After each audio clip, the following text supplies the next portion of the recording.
السلام علیکم۔ سچ کا سفر چینل کے ساتھ میں ہوں نعمان۔ جیسا کہ آپ کو پتہ ہے کہ میں آپ کے لیے خوفناک اور حقیقت کہانیاں لے کر آتا رہتا ہوں، تو آج بھی میں آپ کے لیے خوفناک اور حقیقت کہانی لے کر آیا ہوں۔ تو کہانی شروع کرنے سے پہلے میں آپ سے یہ کہنا چاہوں گا کہ آیت الکرسی کا احسار کر لیں، کیونکہ سنا ہے کہ جب ان چیزوں کا ذکر کیا جاتا ہے تو یہ بڑی دلچسپی سے آپ کے قریب ہو کر سنتی ہیں، اور اگر آپ کے پاس کوئی کہانی ہے اور آپ اس کو اچھے انداز سے بیان کروانا چاہتے ہیں تو ڈسکرپشن میں ہمارے جی میل کا لنک ہے، وہاں ہم سے رابطہ کریں اور وہ کہانی ہمیں سینڈ کریں۔ ہم اس کہانی کو ایک اچھے انداز سے بیان کریں گے۔ تو آئیے یہ کہانی اس کے والد احمد کے منہ زبانی سنتے ہیں۔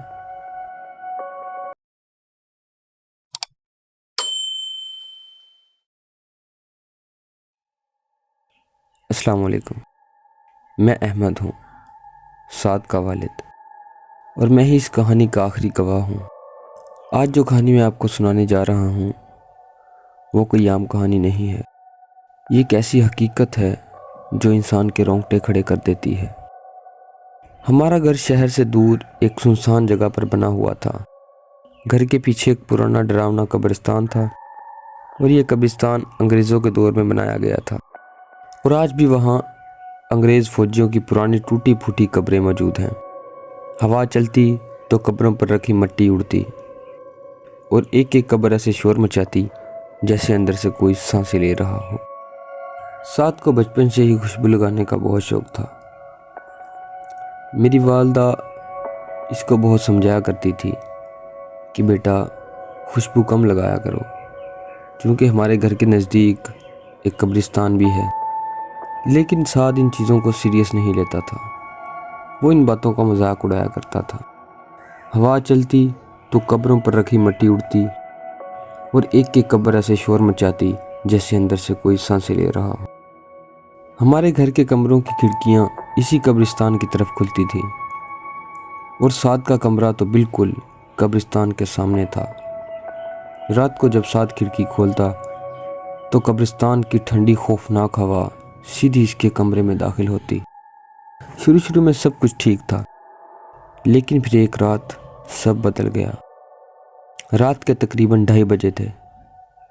سعد پڑھائی کر رہا تھا، گھر میں مکمل خاموشی تھی۔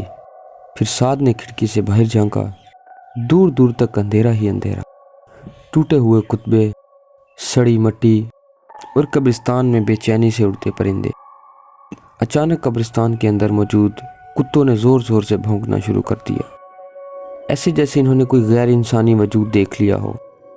سعد ڈر کر کھڑکی بند کرنے لگا، مگر اگلے ہی لمحے اس نے ایک ایسا منظر دیکھ لیا جسے دیکھ کر اس کا خون جم گیا۔ قبرستان کے کنارے پر ایک عورت کھڑی تھی۔ اس نے میلی کچیلی چادر اوڑھی ہوئی تھی۔ اس کے ارد گرد 10-12 کتے اس پر بھونک رہے تھے، اور وہ عورت آہستہ آہستہ قبرستان کے اندر کی طرف چلی جا رہی تھی۔ عجیب بات یہ تھی کہ اس عورت کا چہرہ نظر ہی نہیں آ رہا تھا۔ سعد کا دل کانپنے لگا۔ پہلے تو اس نے خود کو روکا، مگر پھر تجسس غالب آ گیا۔ وہ گھر سے باہر نکلا اور اس عورت کے پیچھے چل پڑا۔ قبرستان کے اندر پہنچتے ہوئے اس کے قدم لرز رہے تھے۔ اندھیرا، سرد ہوا اور قبروں کے درمیان سے آتی سسکیاں، سعد کا دل دھڑک رہا تھا۔ وہ عورت ایک پرانی قبر پر رکی۔ سعد نے دھیمی آواز میں پوچھا، آپ کون ہیں؟ اتنی رات کو یہاں کیا کر رہی ہیں؟ اسی لمحے قبر کے آس پاس ہڈیوں کے ٹوٹنے کی آواز آئی، اور پھر وہ عورت بغیر پلٹے اپنی پوری گردن پیچھے کی طرف گھما لیتی ہے۔ اس کا چہرہ سعد کی طرف اور جسم قبر کی طرف۔ اس کی آنکھیں باہر نکلی ہوئی تھیں، ہونٹوں سے خون رس رہا تھا، چہرہ سیاہ اور آنکھوں میں آگ جل رہی تھی، اور وہ خوفناک آواز میں بولی، میں تمہارا ہی انتظار کر رہی تھی سعد۔ سعد چیخ پڑا۔ وہ عورت دھیمی آواز میں ہنسی،